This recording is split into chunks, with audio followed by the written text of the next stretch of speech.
Assalamualaikum warahmatullahi wabarakatuh. Perkenalkan, nama saya Sinta Salsa Nabila dengan NIM 4401419044 dari Rombel Pendidikan Biologi A. Pada video kali ini saya akan menjelaskan tentang praktikum fisiologi hewan, yaitu respirasi. Ikan bernafas menghasilkan CO2. Tujuan dari praktikum ini adalah untuk membuktikan bahwa respirasi menghasilkan karbon dioksida. Alat dan bahan yang diperlukan dalam praktikum kali ini adalah 3 wadah, 3 ekor ikan, air kapur encer 10%, dan sari kunyit.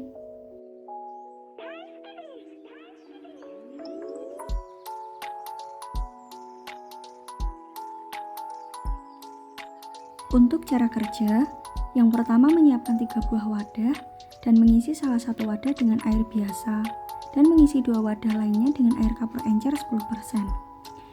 Lalu yang kedua, meneteskan 4 tetes sari kunyit ke dalam air kapur pada wadah yang ketiga dan mengamati apa yang terjadi pada cairan di ketiga wadah tadi. Lalu yang ketiga, memasukkan 3 ekor ikan dengan ukuran yang sesuai wadah ke dalam air kapur wadah ketiga dan membiarkannya selama 15 menit. Selanjutnya mengamati dan mencatat hal yang terjadi pada ketiga cairan di ketiga wadah tersebut. Hal yang terakhir, menganalisis hasil pengamatan dan merumuskan kesimpulannya. Selanjutnya membuat air kapur 10%. Yang pertama mengambil 3 sendok makan penuh kapur sirih atau injet dan memasukkannya ke dalam wadah berukuran kira-kira setengah liter. Yang kedua menambahkan air sekitar 300 cc ke dalamnya dan mengaduk perlahan hingga rata.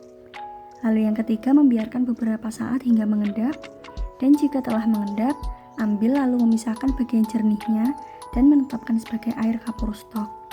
Nah, untuk membuat kapur encer, menyiapkan 100 cc air kapur stok dan menambahkan air ke dalam air kapur itu hingga volumenya mencapai 1 liter.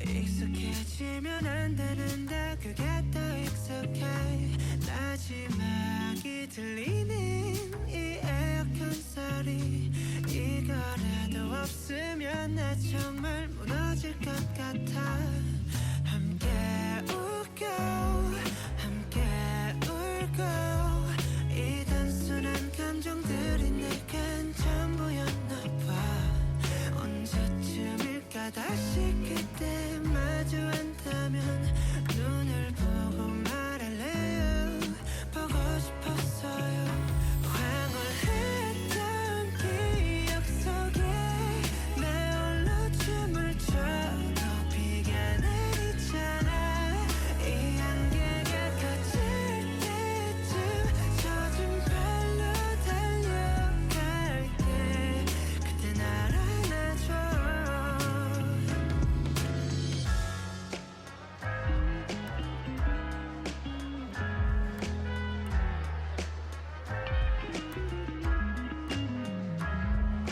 저 달이 외로워 보여서 밤하늘에 환하게 울고 있는 것 같아서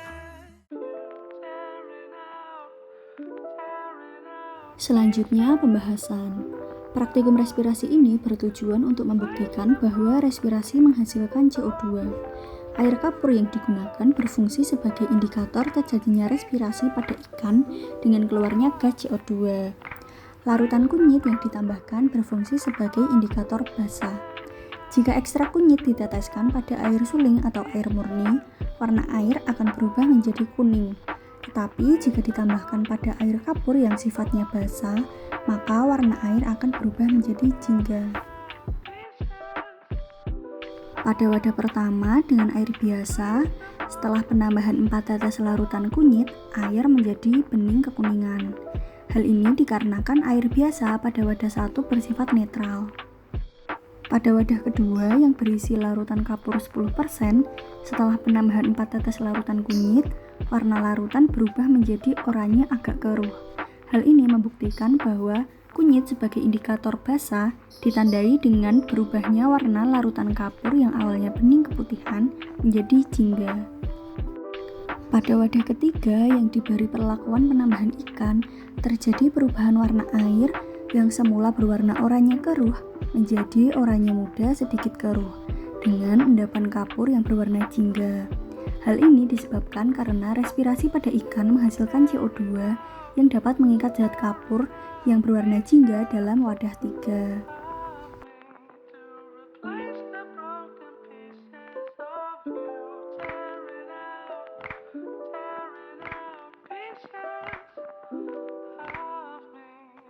Hasil praktikum tersebut membuktikan bahwa telah terjadi reaksi antara larutan kapur dengan udara hasil pernafasan yaitu CO2.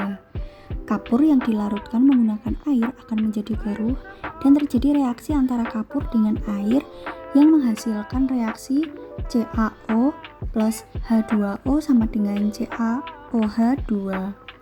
Kemudian, respirasi ikan yang menghasilkan CO2 yang menyebabkan larutan kapur tersebut menjadi keruh karena larutan kapur tersebut bereaksi dengan CO2 sehingga membentuk batu kapur. Hal tersebut yang menyebabkan warna larutan semakin keruh dan terbentuk gumpalan berwarna oranye. Dalam wadah tersebut terjadi reaksi antara larutan kapur CaO dengan CO2, kemudian akan menghasilkan CaO3 dan H2O.